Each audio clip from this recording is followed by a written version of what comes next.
So a bit of preface. Me and my friend are home alone right now, and have been for a few hours. Every time my friend comes over, we go to the woods by my house, and it's normally uneventful. We usually throw rocks, and break trees and stuff. Harmless fun. But this time, something else happened. Like I said, we're home alone, and we have been for a while. We went outside to the woods, and the trip was uneventful. But once we got there, something was off. Everything was dark, tons of trees had been knocked down. The entire place was not how I remembered it being. We kept going in, still having our usual harmless fun. And at one point, my friend turned to me and said we should go back. I looked at my phone and decided it had only been 30 minutes, so we might as well stay a little longer. 'Cause it'll be a few hours until anyone would want us to be home.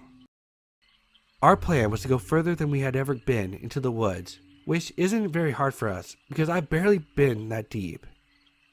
After walking for a while, we came to a landmark I knew marked the deepest that we've ever been. A while back, when I was going far in, I came to a bridge built on a log that fell over the river in the middle of the woods. However, one thing was different. There was something sitting on top of it. Whatever was on it was small and resembled the head of an animal. When we got closer, we got a good view of it. It was a deer skull, pearly white and clean, sitting on the bridge with no clue as to who put it there and where the rest of it was. Behind the river, there's a huge hill with a creepy small house on it.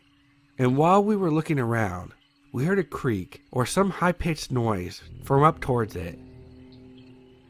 Freaked out, we began to run, and from behind me I hear my friend scream, and I hear him running behind me. We both keep running, and once we reach the edge of the woods, we step onto the road.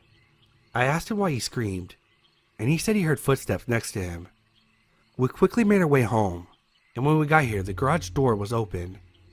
Not knowing if we left it open or not, we ran inside, locking the door, checking the house, and turning on the alarm.